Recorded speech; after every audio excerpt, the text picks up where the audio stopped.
District, you know the Pope listens. Dynasty, our religion, for the blokes missing. On all of these trades, on all of these plays, on all of these grades. By the end of the day, y'all getting played. So, what you gonna do next? Try to fill up that flex? Send the homie a text? That trash offer's the best? You try to make it complex, then they text you back. Now all of a sudden they don't make any sense. Broaden your horizons, boy. Dynasty's not for the Simons, boy.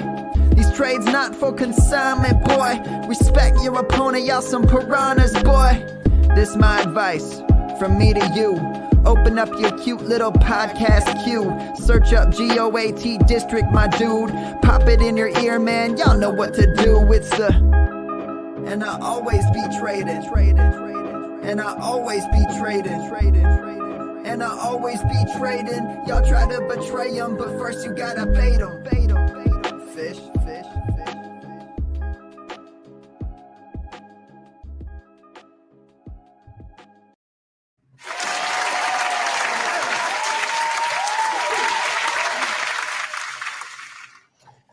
Welcome, Fantasyland, to episode 150. Dan, can you believe it? I cannot believe it. I can't even count how many I've been on. I know it's not 150, so I'm in awe of you, JD. That's a great accomplishment, and hats off to you and kudos to you. You've built a great podcast, and somehow I have managed to not tank it completely. So. It's good. The opposite, brother. The opposite. You bring the brains to the whole operations, man. I appreciate the kind words. I appreciate you, man. I appreciate you helping me along this ride and being a part of it. And we definitely appreciate our listeners, people who watch us on YouTube, listen to us podcast format, follow us on Twitter, send us trades, support us with our merch. Shout out to those who support us, our partners over at Viridian Global, Will, Mark, the whole gang over there. We want to thank also Dynasty Depot, Nelson and the crew. Definitely big supporters. We have a nice partnership with them. And of course, Dan, our biggest partners, our biggest supporters, the FFPC. So they've been with us. The FFPCs have actually been, with us for a while now, for at least 2 seasons. If not 3. We really appreciate your support. Go check them out, myffpc.com if you're not already out there. But guys, we're here to party tonight, man. We're here to celebrate. We're here to talk about all the action and goodness going on in the NFL, in our own leagues, trades, strategies, wherever this takes us, Dan. And we brought 3 of the best, including first, one of the OGs.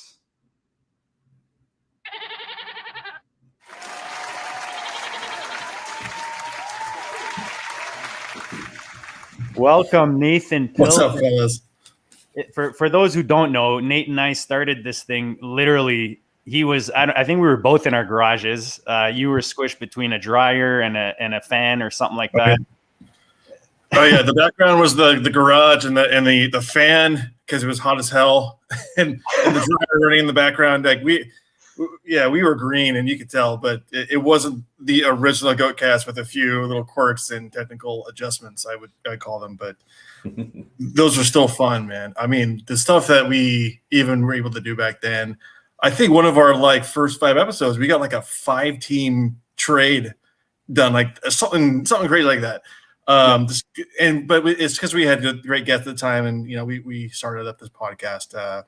out of a group of the GOAT leagues. And we brought them all on and just talked about it and said, hey guys, let's get a big trade done. We got 5-team trades. It was fun, man. I forgot about that actually. That's a classic one. That's if you insane. can find that one in the archives. I don't even think that was on Podbean. I think we were on something different back when we who actually knows? Yeah. No, that's a great memory right there. The 5-team trade. I don't know if that's ever been done on the air anywhere else. I know. So again, follow at Nathan_Pilmer on Twitter. For those who don't know, he's all 3 guys tonight, but I would say Nathan is kind of that, he's like the artery through the league, man. He just keeps the flow going all the time. He will hit up your trades ? DM at least 5 times a day. It's awesome to have you in the leagues, man. It's awesome to have started this thing with you and just to have become friends even through this whole craziness. And yeah, man, we're happy to have you on tonight. Appreciate you taking the time. It's been my absolute pleasure to be a part of the show and obviously the leagues.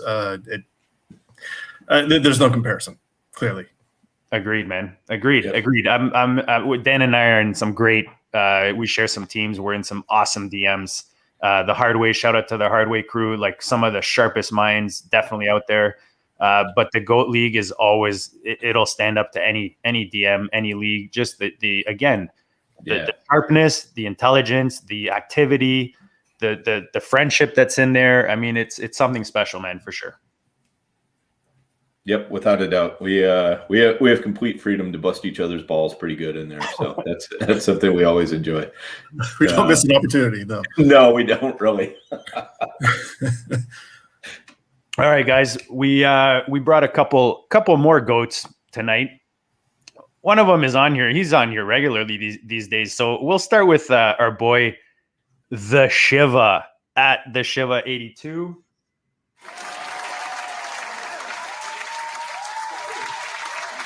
Welcome, Eric, back to the GOAT District. Always a blast to have you on, brother.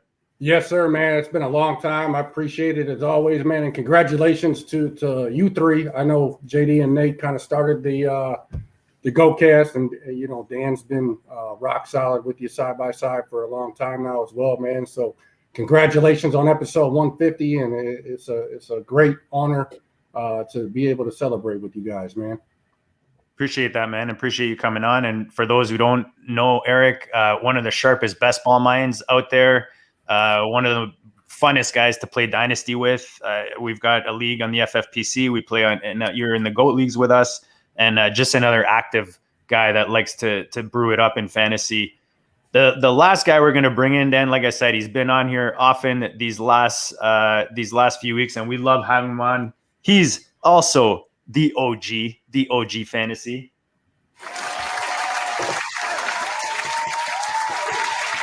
Theo, man, welcome back, brother. Always fun to have you on.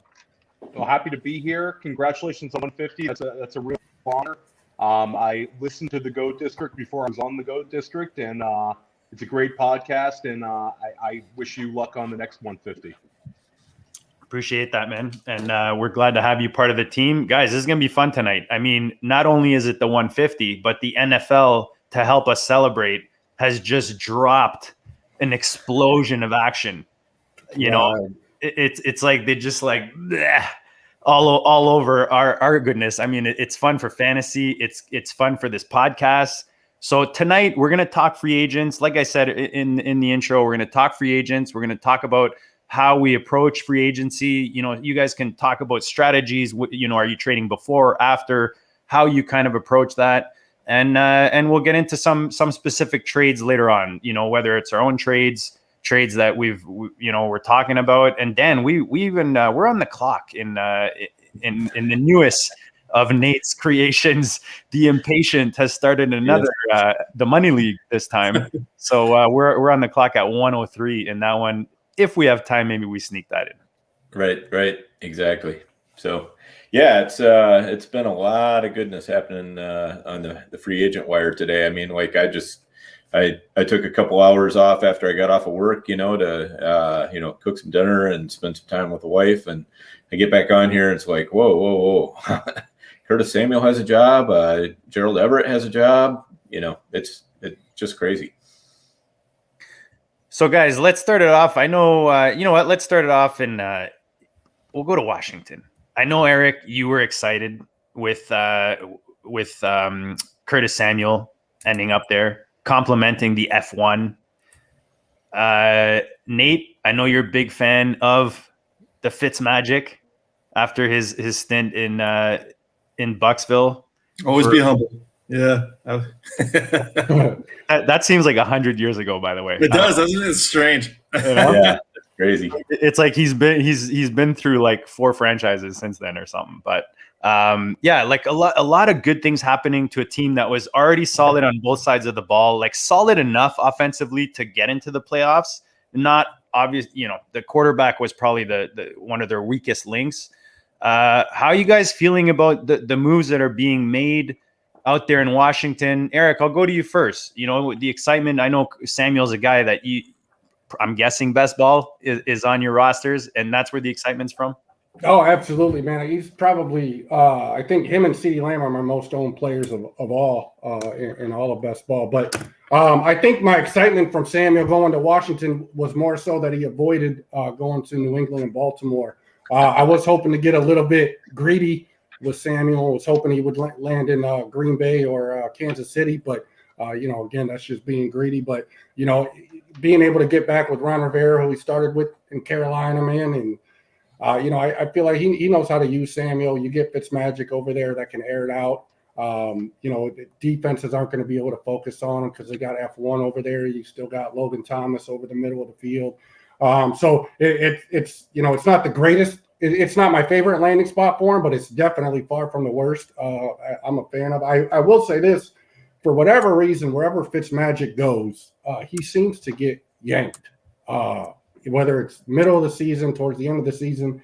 So I don't know what Washington's going to do in the draft for a quarterback, but, you know, I'm a little scared about that, you know, because, I mean, for whatever reason, every time, man, I mean, you just look at Tampa Bay and Buffalo and Miami and, you know, the other 8-9 teams he's been on. So, but, yeah, it appears to be wheels up for Washington right now.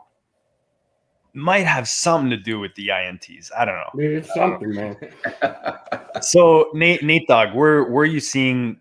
Are you seeing anything in Washington that's kind of catching your attention? Whether it's a sell, a buy, an opportunity here, like who's Fitzy helping that you're thinking I want to either go out and get, or you know what, maybe the hype's too big, or where are you sitting right now in this franchise? Well, I mean, after last year, I think we had this discussion briefly, and I was defending Heineke.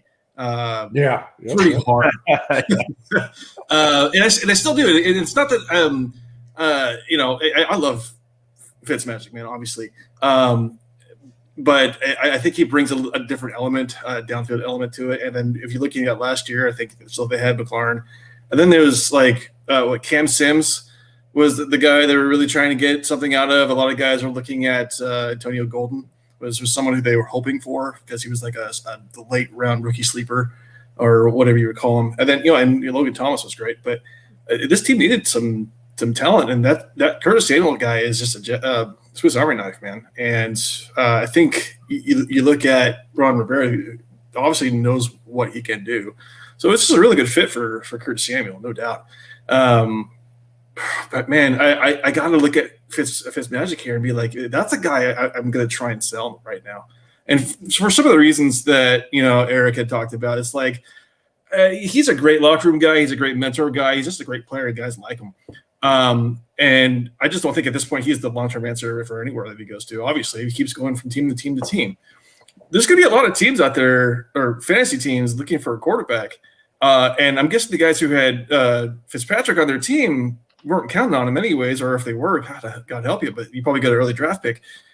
I'm just going to try and see what I can get him. Maybe I'm add him to a draft pick to move up into the next round, something like that one. But he's a guy I'm trying to sell. As much as I love him, I have to try and move him while I can. He's a, you know, what's the term, a ticking clock right now. So again, yeah, love him. Probably going to do well for the guys there, like McLaurin and Samuel. And Logan Thomas, but you got to seize the opportunity. Dan, anyone else in Washington that we haven't touched on before we go to Green Bay, where I'm going to cry a little bit. So, yeah, I mean, I think for Washington, one of the things I like about Fitzmagic is he seems to really help team chemistry wherever he goes, and I think that's going to, I think Washington was already starting to develop some decent team chemistry last year and starting to believe a little bit, and I think he's just going to help that out. And with all deference to Nate, I agree. Selling Fitzmagic is the right thing to do. If I owned him, I would probably wait until sometime in September, try to get a couple of really good games out of him. Get people really foaming at the mouth about the possibility of him throwing 30, 35 TDs or something like that. Just wait for him to play Dallas. Yeah, exactly. But I do like the collection of skill players they got there. I mean, they've got kind of an interesting set with with Gibson and then Curtis Samuel. They've got McLaurin to take the top off the defense and work the deeper parts. Samuel can do all of that, and they can do a lot of mixing and matching too. They can put Samuel in the backfield. They can put Gibson out wide. They could have McKissick, Gibson, and Samuel all in the formation at the same time, and really stress out a defense that way. So I'm kind of excited and curious to see what they come up with offensively.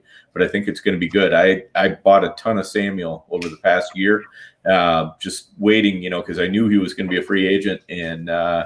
Hoping he would hit a good landing spot because I'm still a big believer in his talent. So, I think it's going to be a fun year in Washington. I'm looking forward to seeing how it plays out. Theo, Eric touched upon Fitzy getting pulled, and we all know he's not a long-term solution there. Is there a scenario that you've kind of thought of or that you like in Washington? Because they're kind of setting up the stage for a young quarterback to come in there, maybe sooner rather than later. Is that through the draft? Is there someone that you would like to see there? What are your thoughts on that before we leave Washington? I think they'll address it in the draft. I think they're going to add a quarterback. But I think it's Fitzmagic's team. I think they bring him in with the idea that he's going to be an upgrade at the quarterback position. He'll bring some consistency. Occasionally, like Eric said, he's going to throw 4 picks. It's going to happen with Fitzmagic. But he also offers you, a quarterback who can push the ball downfield, a quarterback who can put up some points. He can still scramble a little bit. I'm very bullish on this offense. McLaurin is the only skill position player that was there before Rivera got there. It's going to be very much Rivera's team. And I think that, like Dan touched on, I think Samuel adds such a dynamic element to the offense. I think he helps out McLaurin by taking away some attention, and I think that he's just such a multi-talented player. He had 41 carries last year and 97 targets. I don't know if he's going to get quite that volume, but I think that he's going to be somebody who is going to be a very exciting player for Washington. And I'm very bullish on the team. I think that they are going to be back in the playoffs, and I think that what's going on there is all good things. And in terms of who I would be trying to buy, I would be shooting a couple of offers here and there to try to get McLaurin. I think potentially some people might be scared off by them adding a Samuel, especially with his history with Rivera. I just believe in McLaurin's talent. I think that it's coming up on year 3 for him. He's seen so many different quarterbacks in his time in Washington, and this should be his best and most consistent quarterback play he's seen. So I would be trying to buy some Terry McLaurin right now. I sent out some offers for him. None have been successful, but he seemed like the kind of guy I would like to add to my Dynasty teams. Yeah, man. I'm pretty sure, too, there was last year 14 points separated TMC and PPR and Curtis Samuel, man. Yeah, that's a good point. That's a really good point. And they were also teammates at Ohio State, which is kind of a cool dynamic. That's pretty cool. I know that McLaurin sent out some tweet about how he used to talk about this with Samuel in the dorms. They talked about being on the same NFL team, which I thought that was really cool. But I just think McLaurin's the alpha, and Samuel is the sort of player that's going to be used all over the field. I think we could see a scenario where Terry McLaurin's a wide receiver 1 next year, and that doesn't mean Samuel can't be wide receiver 2 or wide receiver 3. For sure. I think they're both going to get enough volume with Fitzmagic back there. So I'm very bullish on the situation.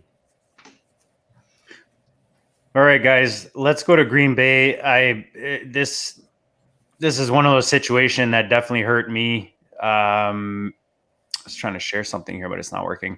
With Aaron Jones being signed, I honestly did not think. I thought I was safe. I'm sure a lot of Fantasyland were in the same boat. I know I made trades involving Dylan, thinking, I'm getting ahead of the game.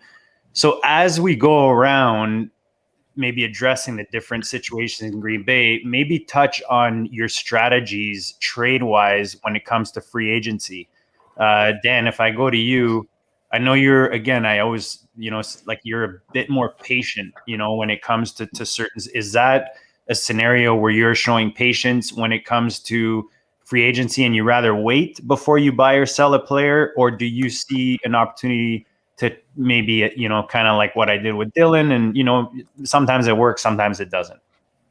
Yeah. I mean, as far as patience goes, I think, most of my patience probably goes towards, holding on to players that I have until I think their value is, as high as it's going to be for a while. And just having a sense of, is their value likely to climb again or not? In the case of Dylan, he was somebody that I was making aggressive plays for. I think that before free agency starts is the time to get out there and make some aggressive plays. You're going to be wrong some of the times, but you're going to be really right some of the times too. And if Aaron Jones had gone somewhere else, and it was Jamal Williams and AJ Dillon, I think that could have been really special for Dylan, with what he's shown already. And so I didn't have any problem going out there and making some trades for Dylan.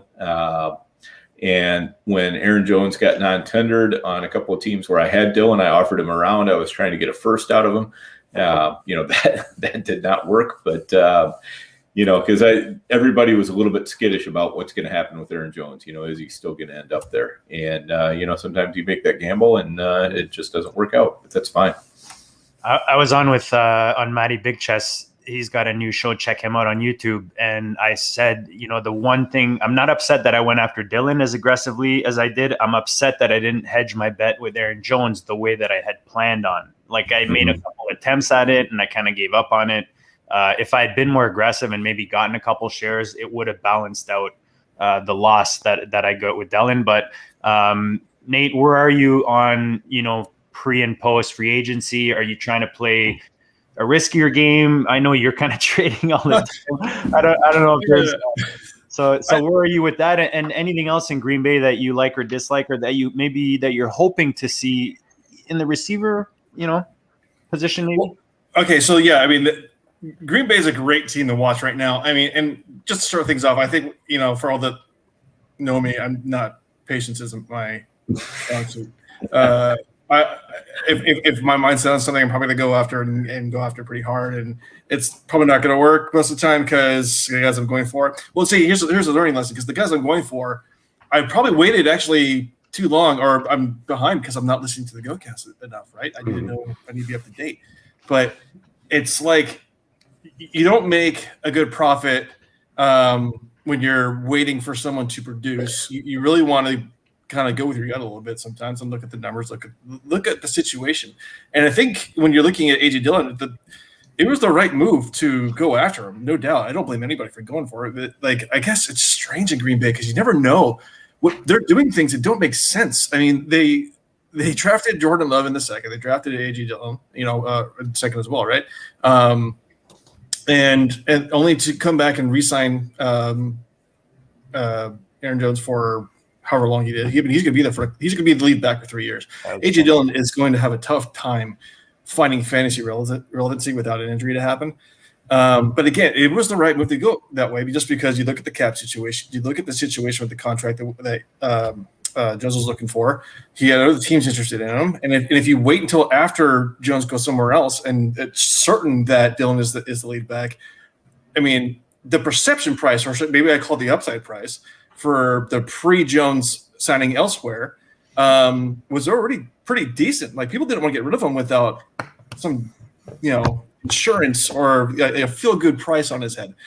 But if Jones goes somewhere else, and then they're for sure knowing that Dillon's there, you're not getting that you're not getting Dillon without paying an arm and leg. So I know guys who traded Clyde Edwards-Helaire for A.J. Dillon straight up, before everything went down.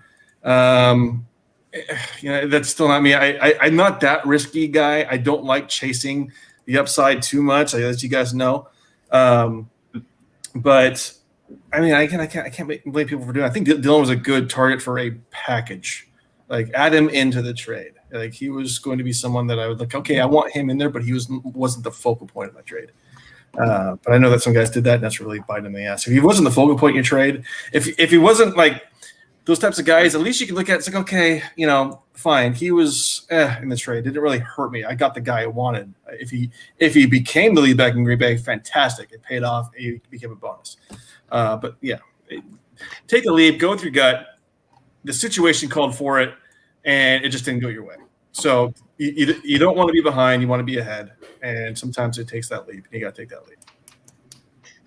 Maybe I throw the first trade on the table since you kind of brought that. So I moved in my FFPC, which I just won the 500. I moved Adams for Sutton, the 107, and A.J. Dillon. Ain't nothing wrong with that. Even with Dillon, I mean, yeah, I think still Adams is going to give you the production overall here, but still, you got a great insurance place on the pick. And who was the first one against Sutton? I really like Sutton coming back this year. It just depends on the quarterback. Great buy right now. Yeah, absolutely. The Shiva, anything to add in Green Bay that you'd like to see at the receiver position? I know, unfortunately, A-Rob is not going to end up there. I don't know if did we get a final on Kenny G? Is he in New York, or is that just still a rumor? He might be in Cincinnati too. Yeah, that's the latest pop up. Yeah. Who knows what's going on? What do you got in Cincy? I've heard they're supposed to be they were interested in looking at T.Y. Hilton too, but then I heard the Colts want to re-sign him. So I mean, a lot of fluff out there right now, a lot of smoke and rumors. So, but yeah, that Green Bay situation was tough for the A.J. Dillon, man. Truthers and owners out there, especially in best balls where the drafts have been going, people were starting to get pretty ballsy with him. I've seen him as high as the third, fourth round. And they took a little kick. But I mean, on the other side of that, like, you can't be afraid to be wrong, right? I mean, you got to find your guys that you think are going to grow, that you think are going to get in that opportunity. You're not psychic, man. Nobody is. So you're going to be wrong. You just want to be calculated about that and try not to be wrong every time. Unfortunately, it was a bad break.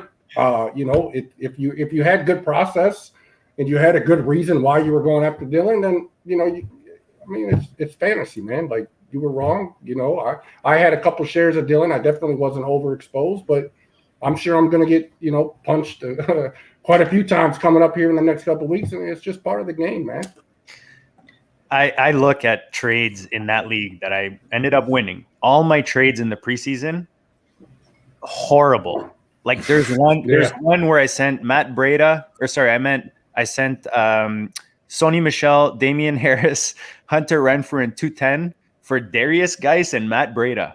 No. Beautiful. It sounded good at the time. Yeah. I mean, you didn't lose like major players. You lost a little value. You lost decent value, but not backbreakers. Anyways, the point is I made like 3 or 4 really like trades. Now when I look at them, they look bad, but I made such good trades during the season that I ended up winning it. And that's why you got to stay active, right? # always be trading. Theo, I want to go to New England, but before we go to New England, anything that we missed that you haven't been able to mention in either Green Bay or Washington? And then if not, start it off, man. Do you like the New England moves? Tell the people where you're at. Well, with Green Bay, I think one thing that I'm looking forward to is Aaron Jones getting a chance to get a ton of receiving work. I think that with Jamal Williams leaving, he's had at least 34 targets every year in his career, and we haven't seen Aaron Jones have a monster receiving year ever. I think his career high is like 49 receptions. I think that could be the way the team is heading. I think that Dillon, if he just takes over the Jamal Williams role, he's still getting maybe a 35-40% snap share, but maybe Aaron Jones receives the bulk of that receiving work, and we see just a monster year from him. So I'm looking forward to that. And then in terms of New England, I mean, hey, listen, I'm not so sure about how it's going to be for fantasy football. For real football, I think that what they're doing is interesting. They went and got their guys. I think that Jonnu and Hunter Henry together as a tandem for could be an effective attack. For my fantasy teams, I have one dynasty team which has now John Smith and Hunter Henry as my tight ends, which I'm in a little bit of a bind there. But I don't quite understand the wide receiver signings, especially based on what they gave Nelson Aguilar. But they certainly went and got their guys, and it doesn't seem like they're done yet. It seems like they're rumored for Chris Carson. They're rumored for Leonard Fournette. I mean, they're just not done. So, they had a taste of an ugly season, and I think that they just want to put that behind them. So, I'm very interested to see what's going to happen with the Patriots. But yeah, the Henry and Jonnu together, it just kind of kills each other's value, in my opinion. I know all these people are having these illusions of Gronk and Aaron Hernandez together. It's just not that. I mean, people got to give up on that one. It's just not going to happen. But I think they're both probably going to end up like right around tight end 15 and kind of eat each other's productivity. Dan, I'll go to you, man. We're in FFPC leagues together, and you can comment on the Josh has given us breaking news here with Gilmore traded to Washington to the what to the what the fuck football team. I always wanted they should Details. WTF, man. But comment on that, and then add on to Theo's comments, please. Yeah, so as far as Washington goes, I mean, obviously Gilmore's a huge get for him. It's going to help that defense out even more. One thing Ryan Fitzpatrick hasn't had working for him a lot of years is a really good defense. So are we talking Stephon Gilmore? That's crazy. That's awesome. I'm trying to find it. Big time. yeah. Sorry to interrupt you. Josh, Yes. I was trying to figure out who the hell is Gilmore. Josh is shocking the district over here. Right. Yeah. So that's a heck of a trade, and good for them. But in New England, I think Theo's on exactly the right track. I mean, this is, there's some curious signings. I mean, obviously they're trying to revamp that offense in a big way because the offense last year was just horrendous. And you can lay some blame at Cam's feet for sure. I know Eric will definitely let us know a little bit about what he thinks about Cam here in a minute. But, he had nobody to throw to. I mean, the skill positions in New England were just horrendous. We all saw that. And so, at least they've done something about that. The wide receivers, I'm not like super, super high on, but these are guys who are, kind of gritty gamers, which are the kind of guys that Belichick seems to like at wide receiver. Other than Randy Moss, it seems like it's always, the Wes Welker or, Julian Edelman or somebody like that, who's always becoming the number one receiver. So, I do think Aguilar is starting to become one of those gritty players. And, definitely Kendrick Bourne has always been that kind of guy in San Francisco. I mean, he's a guy you keep wanting to, you always wanted to count him out in San Francisco, and he always found a way to produce something. I mean, you never felt good about starting him, but a lot of times it would end up working out okay.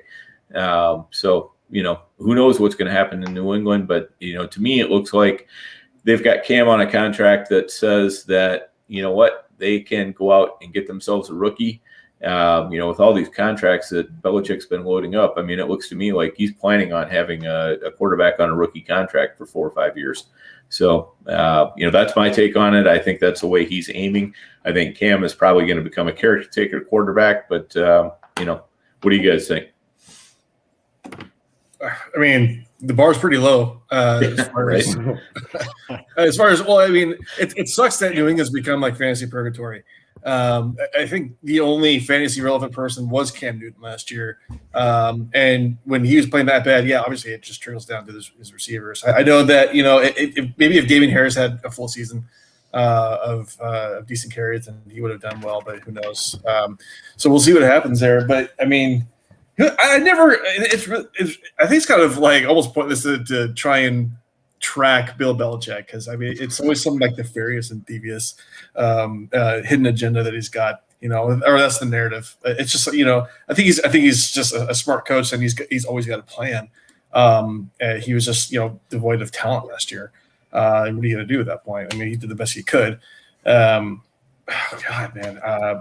But to add to the Gilmore thing, I couldn't find anything yet. But I really want to know the details of that. Because I'm refreshing my screen every 30 seconds here. What the hell? Yeah, I need to know. I mean, if he got traded, and if Gilmore's probably going to command a price tag there, and I'm wondering if a first was involved. If that did happen, and then we're looking at that, then maybe, I could be a little more confident about a rookie quarterback coming in. Yeah. Well, I'll say this. This speaks volumes of Jarrett Stidham. I mean, he's got to be bad, right? But look, there's real football and fantasy football. I play fantasy football. I think having Cam Newton run that offense is extremely bad for fantasy football. I guess unless you own Cam and you want to, bank on those rushing touchdowns that he's going to give you. But I mean, he's going to, if he is the quarterback, I don't think we're going to see a ton of value from the tight ends. I don't think, we did see Jacoby Myers flash a little bit towards the end of that last year. He gave you some nice weeks, but now do those kind of get spread out to Aguilar and Bourne, or do they keep Myers involved? I don't know. It's bad for the running game. I just, from a fantasy standpoint, I really hope they can get somebody maybe like a Mac Jones or somebody to come in there that can challenge Cam and maybe bring some of that excitement. Man, that's just not my type of football. For being a fantasy player, but. I get it from a football standpoint. I think Theo hit the nail on the head, man. I think it's very intriguing, and there's not a coach that knows more about what they're doing than Coach Belichick over there. So I'd be interested. I'm sorry. I'd be interested in getting the source on this Stephon Gilmore. I'm looking and I'm not seeing it. I don't see it either. Josh's comment, never making the screen again. Dude, I'm sitting here like, who is Gilmore? Like, we got Adam Schefter. Oh yeah, all right. Well, Schefter. While you guys are looking, let's give a quick shout out to the Viridian crew, Viridian Global. You see it at the bottom of the screen. We're going to keep the fun going this month. If you buy any goat gear, you will get your name entered into a draw to win any goat hat of your choice. You see one of them on there. There's about 4 or 5 different kinds. We got a nice toque like this right here. You can get yourself, if you won your league, a nice goat champ shirt. That's the back of it. Champ number 112, the goat with the year in the crown. And you got that sweet golden goat head in the front, long sleeve tee. Perfect for the season. Check it out, viridianglobal.com/collections/ Goat District. Actually, that is wrong there. There is no hyphen between the two, so we'll have to change that. But it's just to support the show, guys. We appreciate it. And the stuff is comfy. It's super comfy. And you can check out Dynasty Warzone, the True North Fantasy. There's your favorite podcast or fantasy football brand is on Viridian. Go check them out. And if you support the Goat District, we appreciate it for sure. Guys, I'll go to you next, Theo. We go to, I don't know, where do we want to go? Theo, I'll let you pick, Theo. You want to go to Chicago or do you want to go to Jacksonville? You tell me. I'd like to go to Jacksonville. I like it. I'd like to talk That's how bad Chicago is, right? Nobody wants to go to Chicago. I'll turn that one over to you guys. But Jacksonville, I like the Marvin Jones signing. I think that I think it helps Laviska Shenault. I think it's going to be it's not a threat to him, and I think it's a player that'll complement what we're projecting as Trevor Lawrence. But the big winner for me in free agency with Jacksonville is James Robinson, and we've talked about him a lot in the offseason. I know Dan and I and you I've talked in our little thread about his value. I think his value has gone way the hell up the last few days where they signed Carlos Hyde. I'm not scared of Carlos Hyde in the least bit. I think he's very much being signed as a backup. He's not a threat to James Robinson at all. James Robinson had 60 targets last year, 49 receptions. That was part of the reason why he was such an outstanding fantasy player. And we're finished in the running back rankings. Was his ability as a receiver. High might take away the carries, but I think that Robinson will see the volume. We've still got to get through the NFL draft. I don't want to see, a Kenny Gainwell type end up in Jacksonville, but if we can just survive the NFL draft, I think James Robinson is going to return great value next year. And people that held on to James Robinson, I think that was the move. I sweated it out. I was offered a 109, a 110, a 110, a 109. I didn't trade him for those. He seemed kind of worth a little more, and I'm glad I turned those down, because I think that guys that held on to James Robinson in Dynasty, it's going to pay off for another year.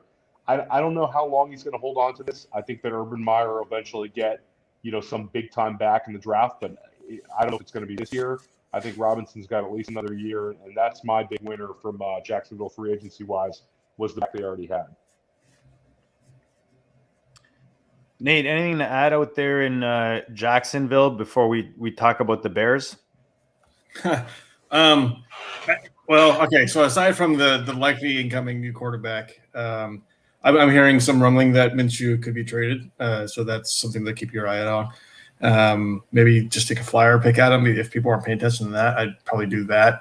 But yeah, I mean, I think the focus has to be around James Robinson, because I know we're talking a lot about these like random running back signings from team to team here. People worried about how this is going to affect the assumed lead back there.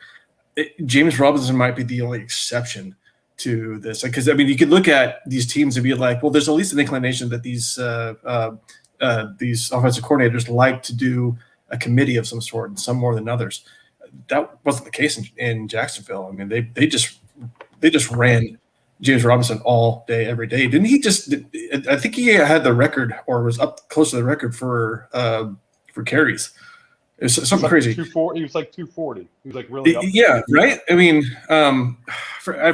had like 95% of the team's carries or something. It was not like that. Yeah, it was just something that like, wow. I mean, this kid just came out of nowhere, and he didn't even start right away, and then he still took over. Now, I don't know if that's a product of circumstance with the team. I don't know yet, because there's not enough information to go off other than just like, wow, okay, they weren't good. They didn't have any other players, or their players that they wanted to play weren't developed enough yet.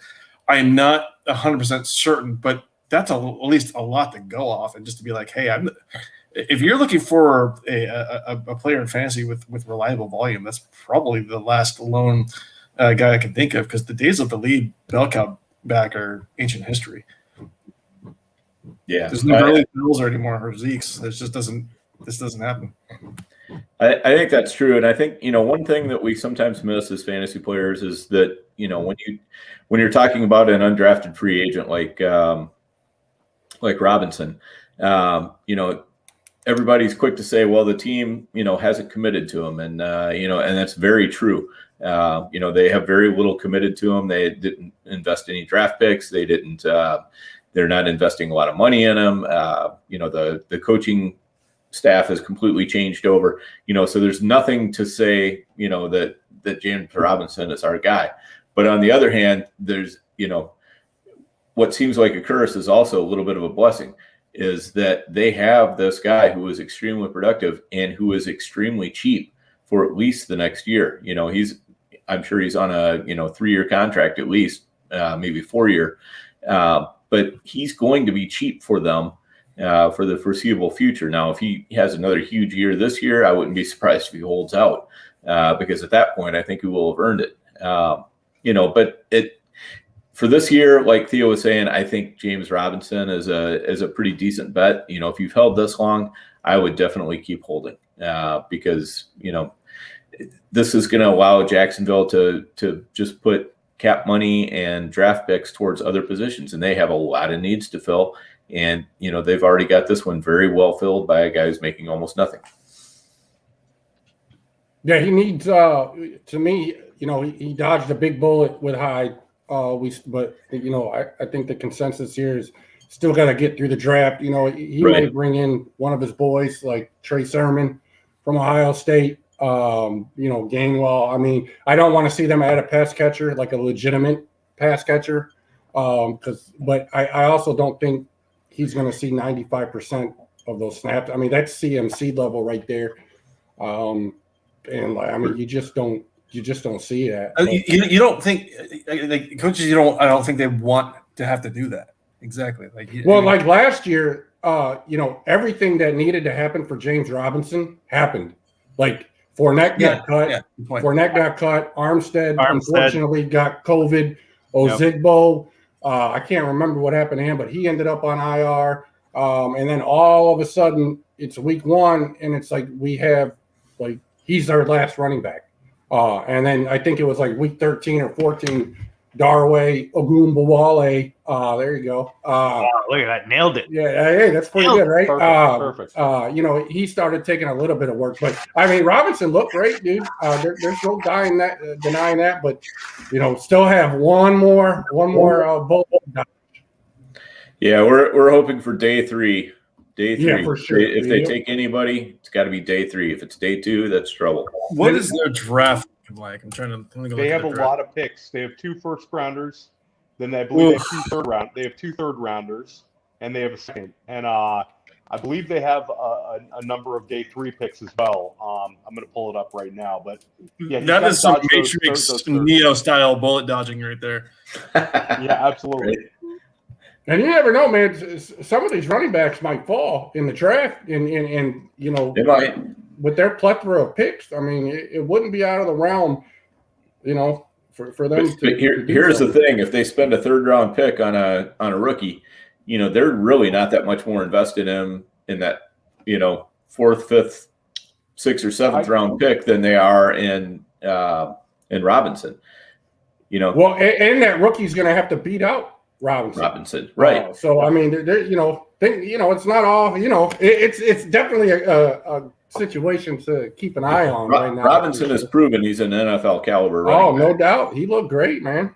And that's two second round picks, 2 firsts, one third, and then they have 2 fourths. So he's gonna have to dodge a lot. You guys are absolutely right on that.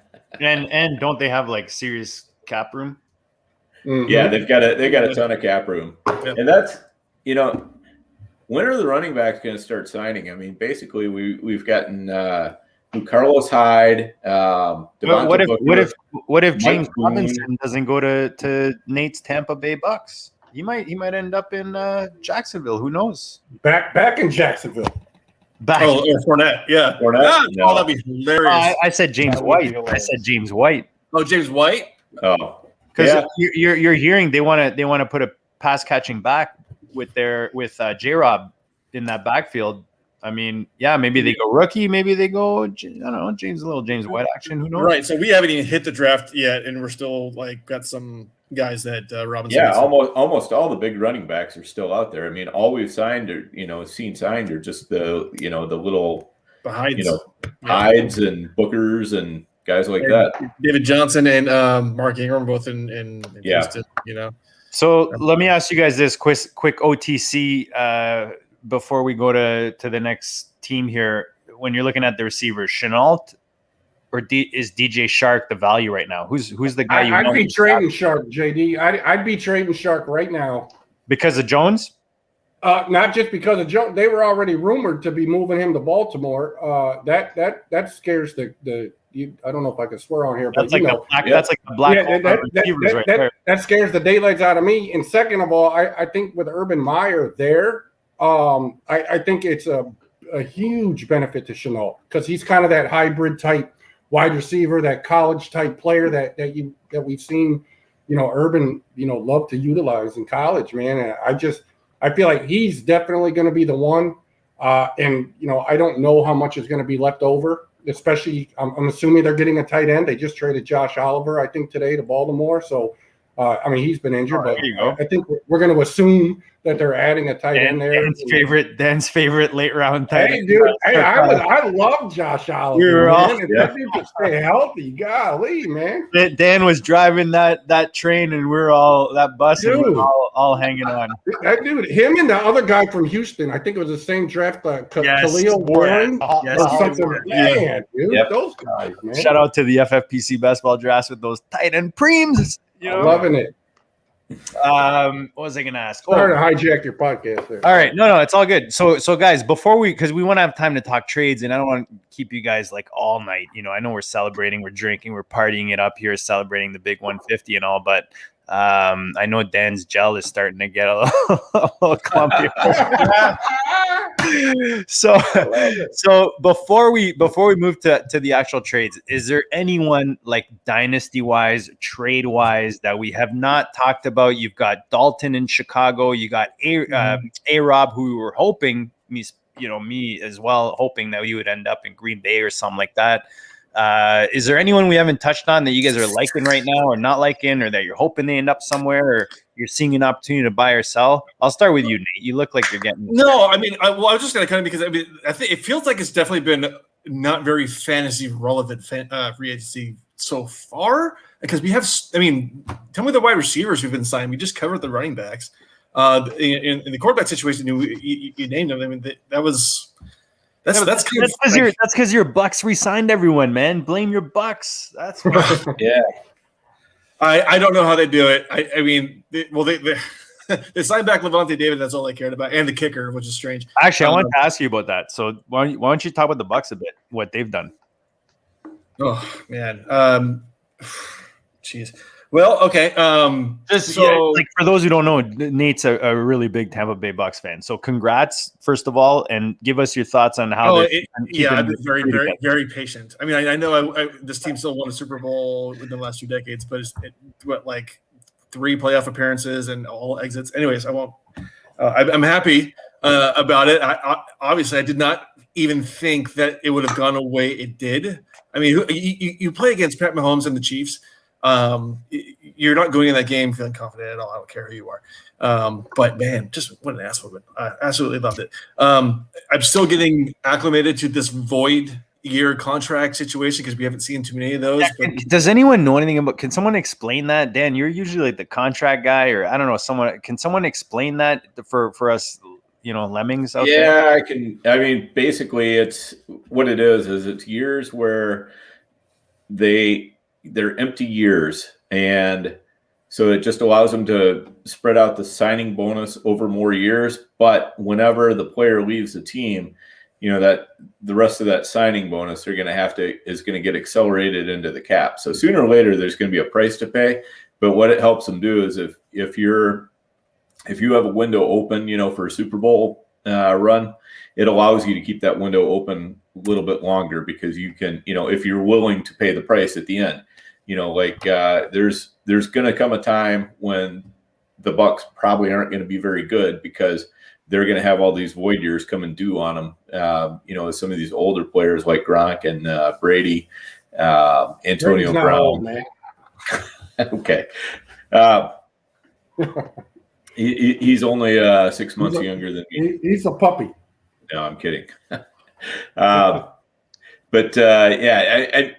So you can say you have a $10 million contract and you do it for this year plus 3 void years. It allows you, if your signing bonus was $8 million and your actual salary was $2 million, it allows you to spread that $8 million over the next 4 years instead of just over, this year. So in other words, instead of having a $10 million salary cap hit, you'd have a $4 million salary cap hit this year, and then you'd have $6 million hanging out there that's going to eventually come due. It's full-blown cap manipulation. Oh, you're just absolutely deferring everything out through the next couple of years, even though you're going to pay it probably next year anyways. But it's just to get rid of cap this year.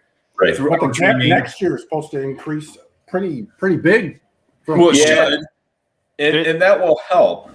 But I mean, what the Bucks are doing, there's enough players out there with void years and enough signing bonus going out there that it's going to be tough to recover from. They can probably kick that window open yet for another year if they want, but I can't see it past 2022. I think about 2023, that's when the bill's going to come due.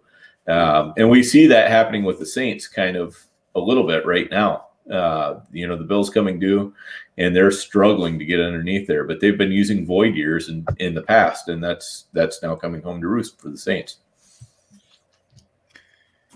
Yeah, right. pretty much. I mean, I think the only offensive or just fantasy relevant guy that they haven't re-signed yet is Antonio Brown and Leonard Fournette, and they're actually engaged in conversation with Antonio Brown to bring him back, which kills my Tyler Johnson hopes for another year. But I think he'll be fine.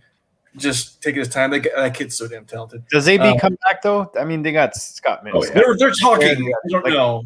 It's got to be really, a nice contract, but the way they figured out. I mean, I don't know how they've paid Shaq Barrett, Levante David, all these studs the way that they have. I know they have with the void years, but just the way that they're getting paid this year.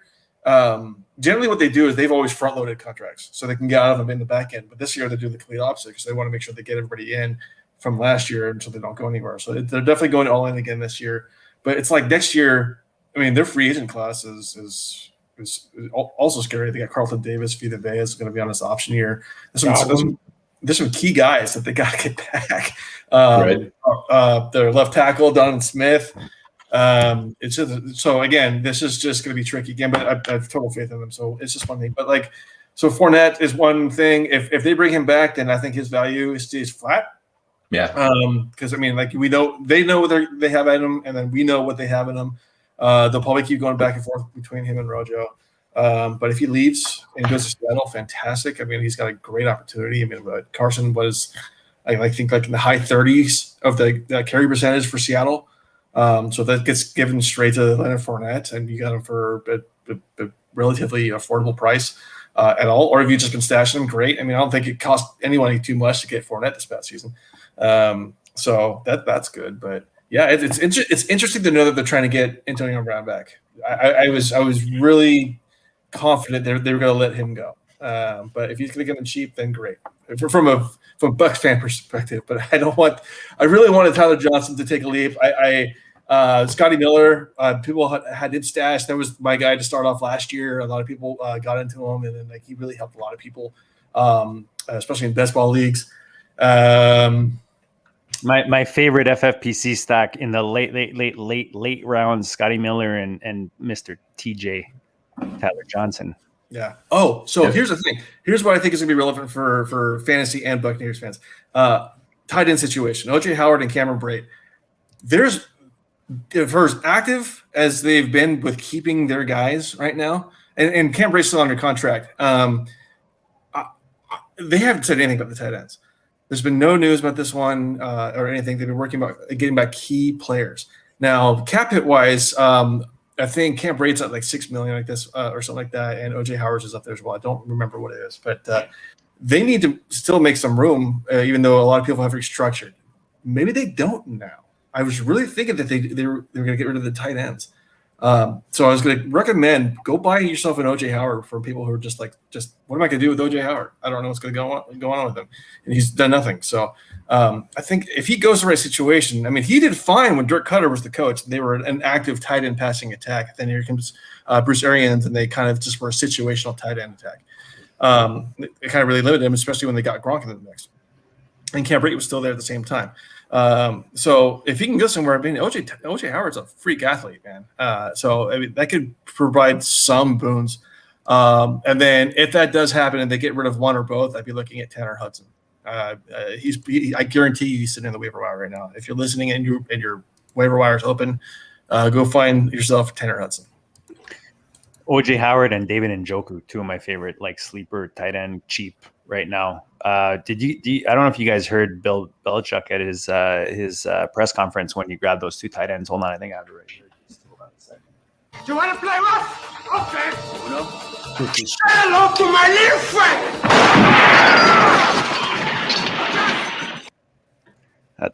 That's Billy when he grabbed those two. I keep calling him Angry Bill.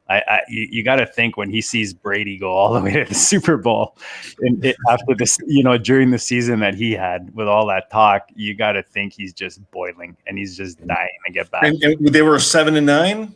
Yeah. What were the Patriots? Yeah. Which considering is dude, it's impressive with pretty Cam. legit. It's impressive. It's pretty legit if you look at what they had over there. And people shit on Cam, but just saying. Not much there, I get it. I just don't want my quarterback running every damn play, man. Right. So here's the answer to Nate's question. Right now, the Bucks have about $7.9 million in cap room, and they have not gotten rid of OJ Howard or Cameron Brate. So, right. So they may not have to anymore, and they're still in talks of restructuring Mike Evans' contract and Donovan Smith's. So, yep, they may not have to. Yeah, I'm on Spot Track, and I'm sure that this is not like up to the minute, but because it still shows, because today all the teams have to be at the cap, right? Yep.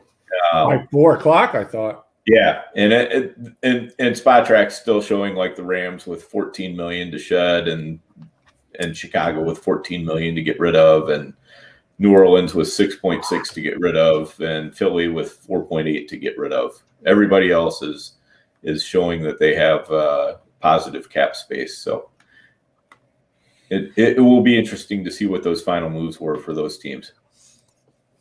All right, everyone good for time? We're gonna wrap the free agency talk, and we're gonna do a quick plug for our friends over at the FFPC, and then we're gonna hit some trades, do some quick trade talk. You guys good? Yes. All right, let's boogie. You see it right there on the screen, the FFPC, myffpc.com, the best site to play fantasy football, period. It's not even close. Go check it out, whether you're playing best ball, dino, redraft, big dollar, small dollar, white pussy, black pussy. Anyways, yeah, seriously, guys. Like, right now, the best balls are popping. Eric's in there. The Shiva's in there. Dan's in there. I don't know what Dan's got like 3 or 4 different names that he uses, so you got to watch out. Theo's a sniper. He doesn't care. He's got his fingerprints on there, his blood type, everything, his license plate, his license pictures on there. He wants you to know that he's in the draft with you. But come draft with us. We're in a draft somewhere on the FFPC with the best balls. The dinos are starting hard. And if you are on the FFPC already and you are, big in Dynasty, you've built some monsters, you just coming off a win or something, feeling fresh, check out the dynastydepot.com and you can buy and sell Dynasty rosters from the FFPC Dynasty Leagues. Anyone listening or anyone that plays on the site knows those Dynasty Leagues do not fold. Now there's a way to get in. Especially the bigger binds. I know a lot of people want to get in. It's hard to get in. This is your ticket. Check out Dynasty Depot. Theo, give a quick one right now. I know you're working that Dynasty Depot marketplace. Tell the people what they can expect and what you're doing right there on that site. Oh, I think Dynasty Depot is great. It gives you a chance to buy a ready-made team. If that's your thing, you can pay up for it. If you like building teams, that you can sometimes get a team at a discount that has some nice pieces. I know I purchased a 250 that was a really nice little build that I've been able to make a couple trades in. That's been a fun team this offseason. So Dynasty Depot is great. And it's very well organized. You can search by however much money you want to spend. You can get into the specific kind of Dynasty League you want. I think it's great. It's been a great addition to the off-season Dynasty life in the FFPC. Yeah, I know you've. I'm like, I check it regularly. Let's put it. Yeah, no, you keep Dan and I very up to date on what's happening on the site, which is awesome because I'm I like trying to get JD to spend money. I'm just like, I'm close, man. Trust me, I'm close, man. I'm on there looking at the rosters. I'm even thinking of posting one of my rosters. To be honest, I don't know enough to do it yet, so I might reach out to you and Nelson in the DMs just to get a bit more insight on the best way to do that. But even that, like, there's different ways, right? You can list your roster, there's auction, you can set a price that you want to get paid. So it's a very user-friendly site. The guys behind it are good guys. They have good intentions. Literally, they were sitting around drinking and thinking of a way to make the offseason even more fun. And this is what they come up with. But they've really taken it kind of that next level as the Shiva makes his next best ball. Oh, yeah. I think he's probably got like 98 right now. Shiva, All right. Who's got the first trade right now? Nate, You got a trade you want to drop on the table? I know actually you and Theo, didn't you and Theo get a deal done in the pros goats versus pros? You're on mute. You're on mute, brother. Sorry, I got to mute just 'cause I got too many animals here that you like to talk too much. That was a good one in Goats versus Pros. The Goat League, that was our auction league, so super flex, tight end premium here. So I think everyone has got. I don't know what's the flex on the interest with J.K. Dobbins. I think it's pretty steady as far as interest goes. People value him pretty well, and there's really good expectations. I think there's always going to be people who want to like knock everybody. Gus Edwards is back. Okay, yeah, okay, good. But man, as far as yards per carry, I think he had the most 20+ yard rushing out of all the rookie running backs. He's just a bulky cannonball of running back, and he's on the right team as far as running backs go. But like I said, it was an auction, and it was my first auction, and I bid high and hard on players to get who I wanted. So my team was really thin, so I needed to get a little bit of depth there. And the trade that Theo did basically did that. He got his guy. I know he really liked Dobbins. We were talking about it for a few weeks. Yeah, we went back and forth a lot. Yeah, and we were really close based on the value, but we found a way to get there. And so what it ended up being, actually, so you had the details written down. Because I'm going to butcher it. So Nate sent me the 312, Jacoby Myers, and J.K. Dobbins. I sent him the 105, Leonard Fournette, and Michael Gallup. And I think I wanted somebody else other than Leonard Fournette. I don't remember who it was, but I think – no. Leonard Fournette – okay, so that wasn't the original trade. I was trying to get something else completely. I think maybe I was even trying to get like a quarterback swap or something like that. I don't – You came in a little bit. 105 and Dobbins were always on the table, and the bits and pieces were the reason we had to try to go back find the connection there. Yeah. Yeah. So it helps. I mean, because getting the 105, and so we talked about Fournette, right? And how the assumption, like, okay, if he stays in Tampa, I got a running back. If he goes somewhere like Seattle, I got a running back he's going to get a little bit more volume. So it was bridging the gap because I had Dobbins at 103 value. 103 rookie value in a super flex draft pick standpoint. So that's kind of what I was looking to do, and that kind of bridged that gap. And I like Gallup, and I don't know if he stays in that. What's going on with Gallup? We need to touch on him really quick because that was a guy who he could be a wide receiver one. I believe. I think if Cooper gets cut next year, which it's a very good possibility potentially. But he's got to get out of Dallas to do that, right? I mean, it's Cooper. Cooper could get cut, or they move Gallup. Is he still the 3 in Dallas for 2021? Yeah, that's my question. I mean, he's a fallback at worst. I could probably start him and feel good about it, but I was kind of hoping he would leave. I love Gallup, dude. Gallup is a free agent next year. Yeah, very talented. He's a free agent next year. What about Cooper? Guy to own. Oh, it's next year. Okay. What about next year? Gallup is a free agent. Also, at the end of with Cooper, the Cowboys have a potential out at the end of this year. Yep. Okay. So could they move Cooper and keep? I feel like it's way cheaper for them to keep Gallup. No, it could be. Yeah, they could go that way.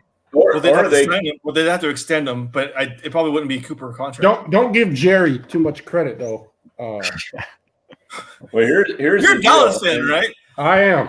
I'm just double checking. I'm keeping it real, Nate. Absolutely. We got to be our own worst critics. In 2022, Amari Cooper is going to have a $22 million cap hit and only $6 million in dead cap. Yep. That's a pretty sure sign that he's either going to have to take a significant restructure or he's gone. And again, it's like then you have to factor in what Gallup's going to ask for, and that kind of depends on what seasoning he has. So as much as it really hurt, I did not want to. Okay, you guys know me. I will put everybody on the block as always. There's guys I want to move less. Dobbins was obviously one of them. I really wanted to see what he does in year 2, and I think he really does really well. But my roster needed so much more help. I mean, I was running on one leg, and the 105 is probably going to give me a chance at one of the top 2 running backs. I also have the 102 there, and I needed a quarterback as well. So I'm hurting so bad.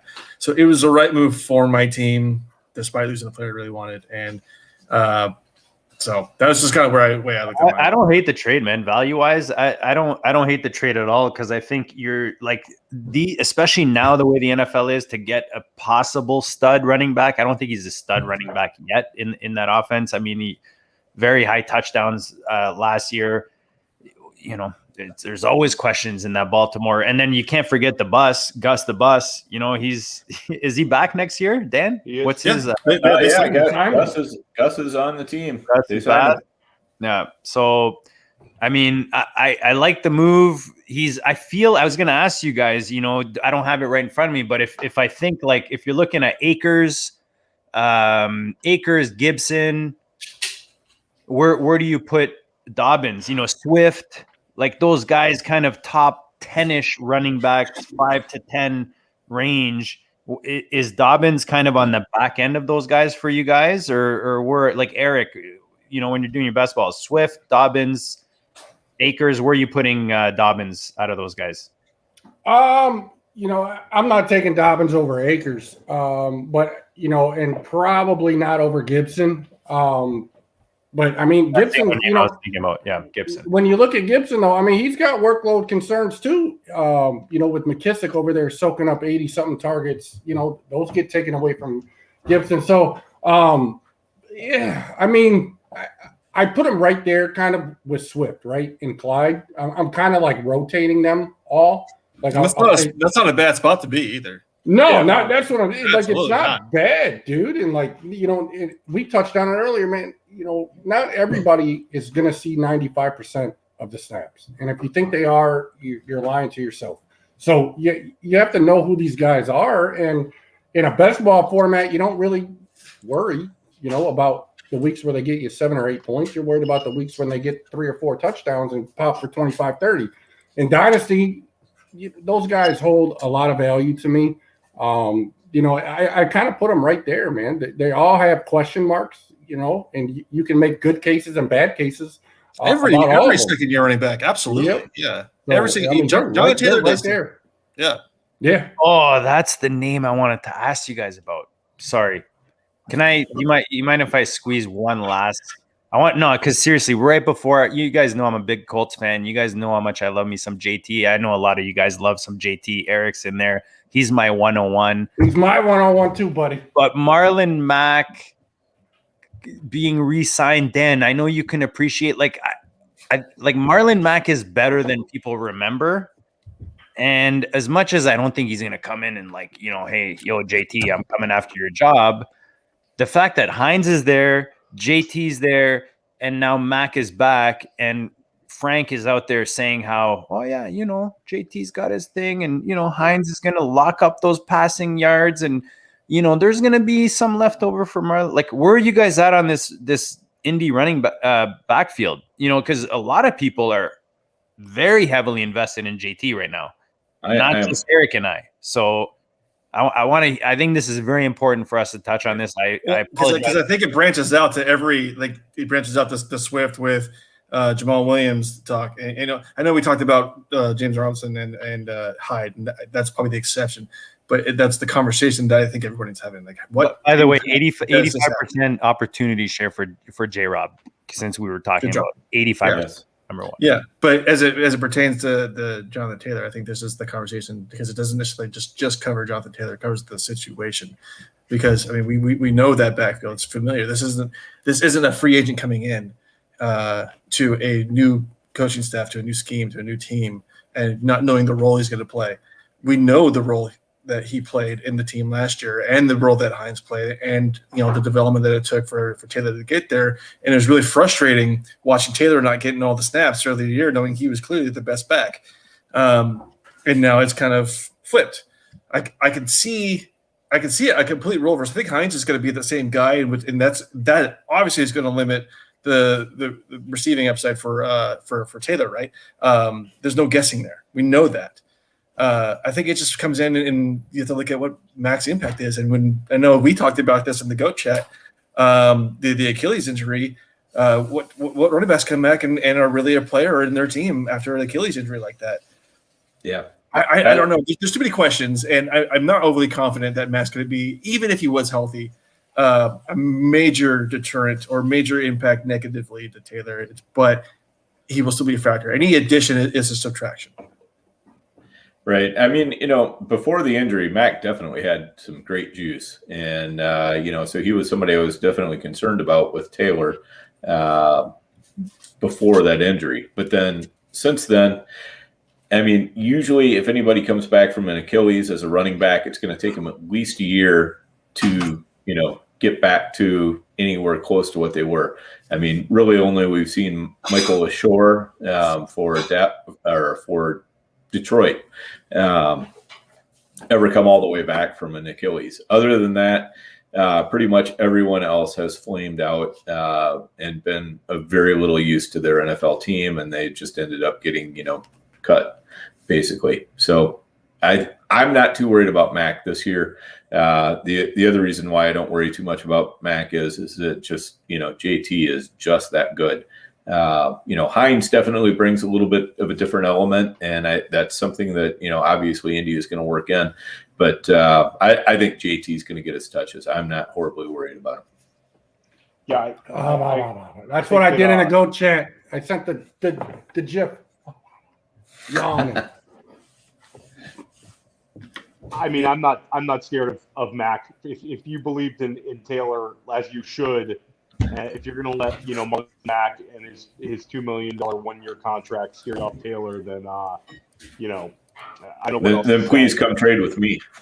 Yeah, I mean, I think maybe this pushes Taylor off of like the 1.03 in redraft down to like the 1.05 or 7 or something like that. Right.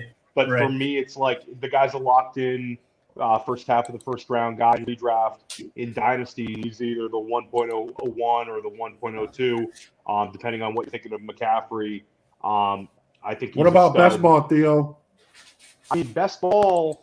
Taylor's gonna have some monster games in there. I mean, like you said, you're looking for those big ones. I mean, Taylor's the kind of guy that can have a 3-touchdown game, and he's that kind of guy. I think that the Colts are kind of on the verge. They've made a big trade for Wentz. I think that they view themselves as they should, as an elite team in the AFC. And I think their best chance of making the Super Bowl is running the hell out of Jonathan Taylor. So I'm not scared in the least bit. I think if you think you can get Taylor for a little cheaper in Dynasty leagues, by all means send out offers. But if you're looking to sell Jonathan Taylor because of Marlon Mack signing there, I mean, come on, man. And like Nate said, I think that a lot of people get so scared of these backup signings. I mean, if you believed in DeAndre Swift, there's no reason for you to panic when they sign Jamal Williams. I mean, having a decent backup like Jamal Williams is kind of what you'd expected Detroit to do. I don't know who thought Detroit wasn't going to add a running back. Everybody wants to have a backup running back in the NFL. You have to have a backup running back in the NFL. And there's very few guys that are old school bell cows. So don't get scared. Bet on the talent. You want very, very talented players on your team. You can't get scared off by losing a few carries here and there. And it could be, more efficient touches if you have a guy that can spell you every now and again. So I'm not scared in the least bit. Keep drafting Jonathan Taylor. Keep having faith in Jonathan Taylor. He's a stud. Right. It's okay to say that, well, any addition like these guys is not good for the running backs. I said this the other day. It can be okay to say that it's not good for running back, simultaneously saying that it's not really going to be a major impact. Because, like you said, I like the way you put it. Is like it could turn one of these running backs into like the RB5 into the RB7. And what is that? Like maybe like 15, 20, 30 fantasy points over the course of the season. The one thing I like about this, yeah, it's nothing. It doesn't alter your team. No. I like the Max signing for one reason, and it just gives me more opportunity to buy JT. That's just like week 5 or 6 of last year when I was buying him everywhere, whenever that was, like the week before he popped or 2 weeks before. Yeah, like anything like that in the off season, you got to jump on that and take advantage. And now the buy window just reopened a little tiny crack, you know. Right. I will say there will probably be a week or two in the season where you see like a dud game from Taylor, but like a 2-touchdown game from Hines. Like Hines is the guy I'm worried about. Mm-hmm. Mac isn't the guy I'm worried about. Hines comes in and steals all these like passing touchdowns and goal line attack, where they'll probably give more goal line touches to Taylor this year, I'm pretty sure. But he did struggle at that last year. So maybe in his development got better, but that's what I'm even looking. Look for that that's one game slump that Taylor has, these backs have, but not even a slump. It's just because Hines, that was his day. And you can come in and be like, okay, hey man, I'm scared of Hines, or are you scared of Hines? You might want to sell Taylor to me.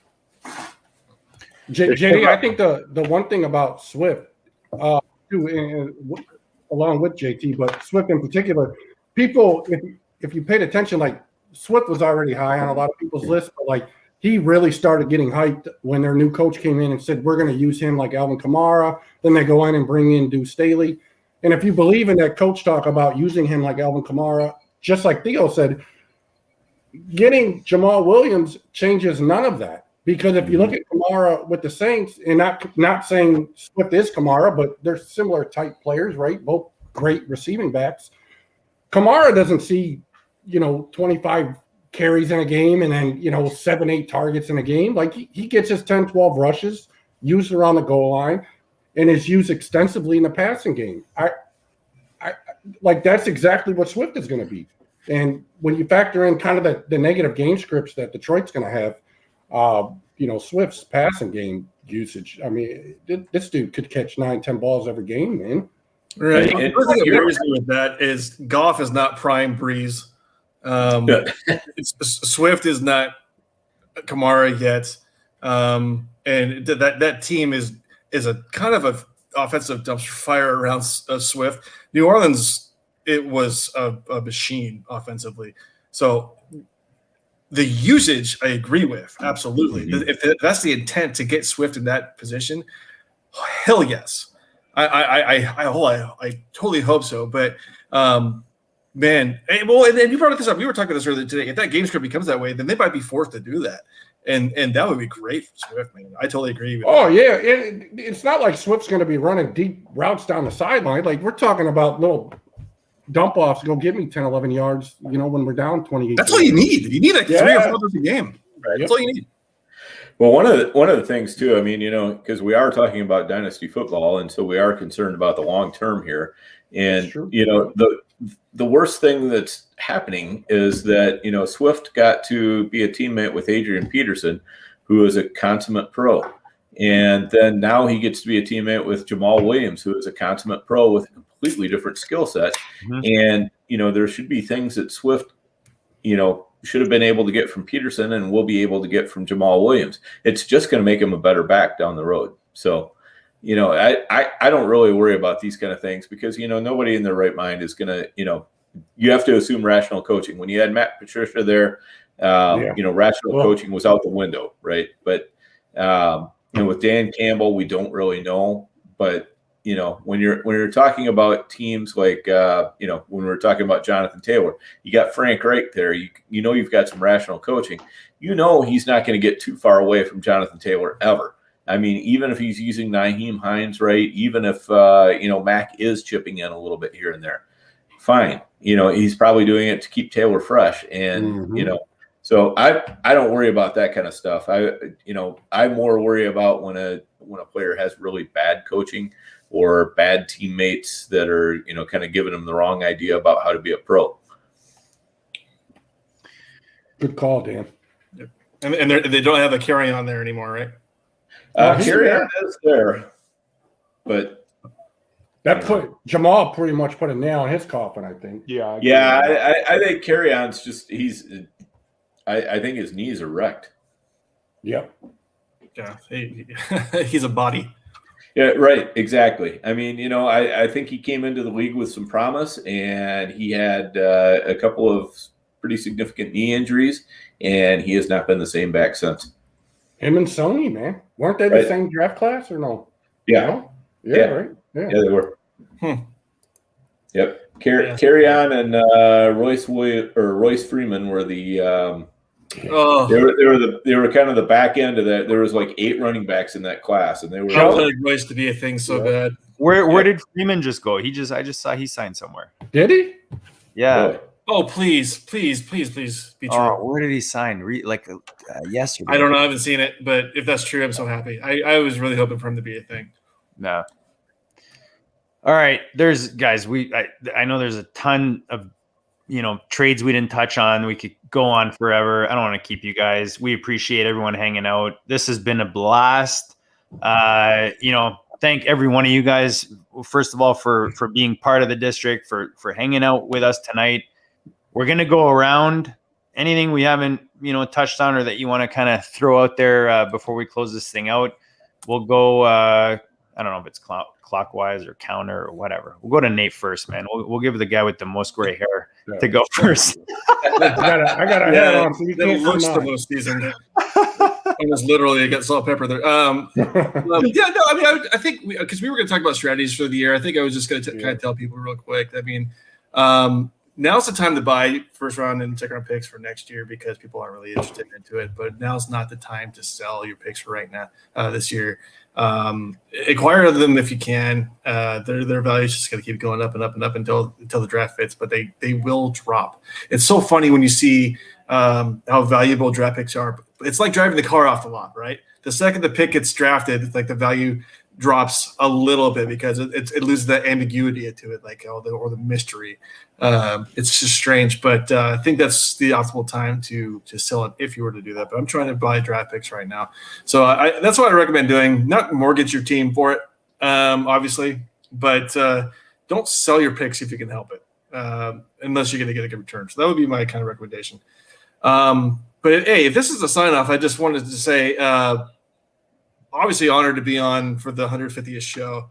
And I really hope I get to come back and talk with you guys again. I mean, I talk with you guys every day. Literally all of you guys were in leagues together, multiple leagues, but just to be on this show, that I remember the first one is, it's kind of special to me. And I know it's in good hands. Like you said, you like to come and be like, yeah, we're the OG guys. This show doesn't get anywhere without JD, and it definitely doesn't get anywhere without the addition of Dan. And it's just amazing what you guys have done with this. And I couldn't be more proud to have my name at least associated with it to some degree, even though I can't take any credit for what it is for today.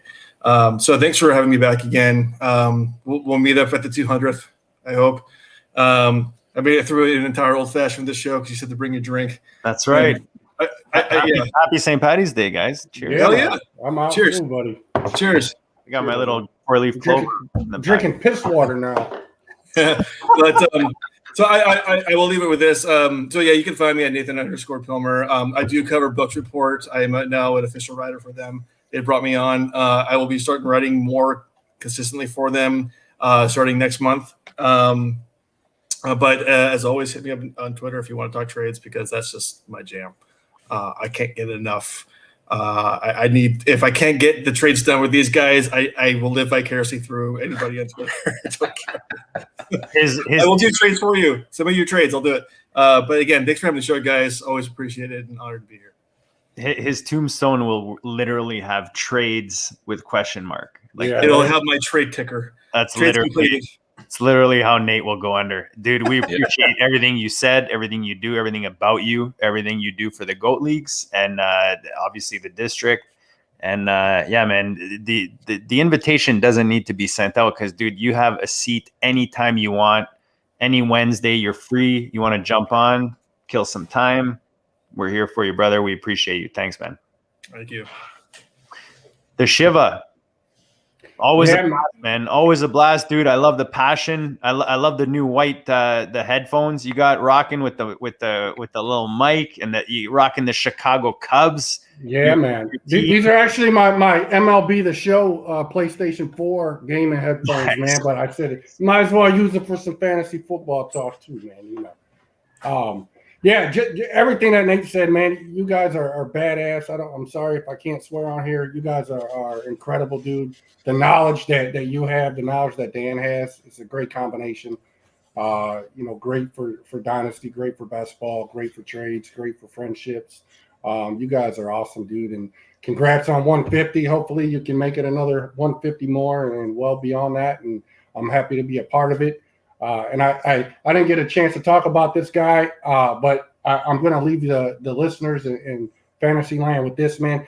Go get CeeDee Lamb. I think he is – I don't care what you have to give up to go get him, man. You got to make it happen, dude. That dude is – he's going to have a Calvin Ridley a 2020 Calvin Ridley season and a 2019 Chris Godwin season is right within the cusp of CeeDee Lamb. He was already on pace to do it last year through the first 5 games. He's going to do it. And Eric called that 2019 Chris Godwin season. So I called it, and I missed a lot.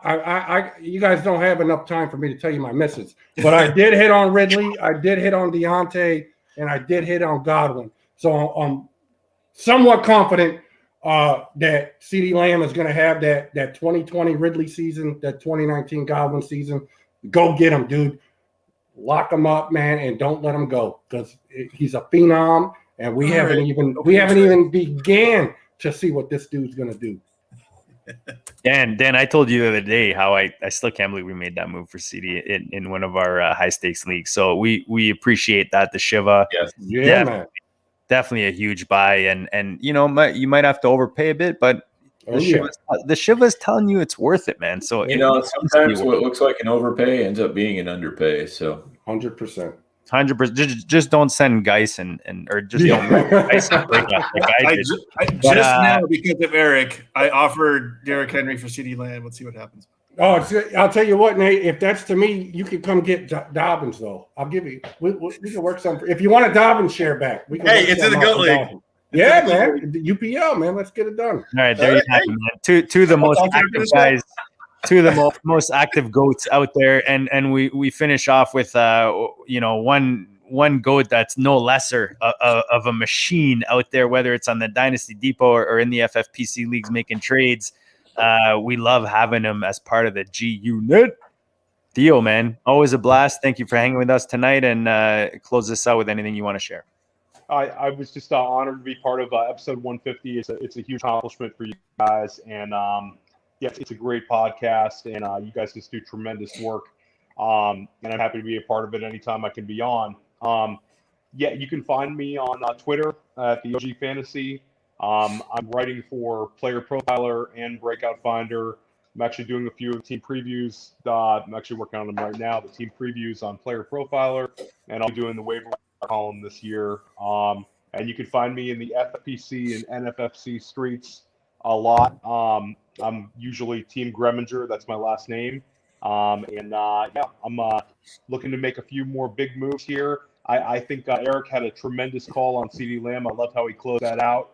And I think, he'd be a great guy to trade for right now if you can get him. And I don't see any reason why he can't be, one of the best wide receivers in his class, if not all of football. So, I love CeeDee Lamb. So that's a great call, Eric. And I don't really have a recommendation like CeeDee Lamb, but I will say go and get your guy. You're going to feel a lot better getting your guy this time of year than you are winning the trade calculator. Don't be afraid to lose the trade calculator 100%. to get your guy. I think that a lot of people get hung up on just winning these trades and get that extra 4th rounder and 3rd rounder and you win by 25 points on the calculator. Go get your guy. Don't be afraid to overpay, especially in leagues with cuts. You're going to feel a lot better about it next year when a guy like CeeDee Lamb pops for you than having 3 question mark guys you could have moved for him with a couple of picks. Appreciate you, Theo. Check him out, the OG of Fantasy, Player Profiler, the Breakout Finder. He's out there on Twitter just dropping knowledge on the daily. We love him. Dan, you're last but definitely not least. And dude, like I said, man, it's been a blast, and hopefully we can do another 150. Yeah, absolutely. I mean, I whatever part of the 150 I've been part of, which has been a lot, but I've really enjoyed it, and I just really appreciate you, JD, giving me the opportunity to get on here and talk football. That's what I really enjoy, and especially shows like this where we've got 4 guys with us that we're just I love talking football with these guys anytime, all the time. In the GOAT League chats and private DMs, whatever. I'm always talking with these guys, and they all make me better, every one of them. Nobody has all the answers in fantasy. I certainly don't. And just hearing somebody else's perspective on something sometimes is just all I need. And I just need to, wow, I never really thought about it that way. And it gives me ideas. So, thanks all of you for what you've done and being part of the GOATcast as well. So it was my pleasure. Appreciate all you guys. And like Dan said, we're here to make you better and hopefully, maybe even make you feel better, whatever your day looks like when you throw us on the podcast or you check us out on YouTube. Make sure you do it. Subscribe, like, all the goodness. Check out our friends over at myffpc.com. Just awesome fantasy football, man. Whether it's best ball, dino, redraft, we talked about it. You know where it's at. You know what to do. dynastydepot.com. Whether you're buying, selling, you want to get into Dynasty on the FFPC, or you built a monster, you want to sell it, or you just want to get out, just want to get in, there's your door. And that's what the Dynasty Depot offers. And last but not least, but Viridian Global /collections /GOAT District. Just awesome gear, whether it's the GOAT gear. And right now, till the end of this month, if you buy any GOAT gear, you will be entered into a draw to win a free GOAT hat of your choice. I think that's pretty much it. I did want to say this, though. Drew Brees retired. And I just really quick, personal, one of my first high stakes quarterback dynasty that I drafted was Drew Brees. And, it took me a long way. So shout out to him, one of the GOATs. You gotta think, beat my Colts actually in one of the 2 Super Bowls that I got to experience with my boy Manning out there in Indy. But I wanted to give recognition to him and recognition to you guys for sticking with us. I hope we've added value to your listens, to your rosters. Hopefully we've added some ships, some dollar bills, some crypto, whatever you're into or winning these days, some trophies. And stick with us for this offseason. We appreciate you. And like we say on the weekly, we'll check you all later.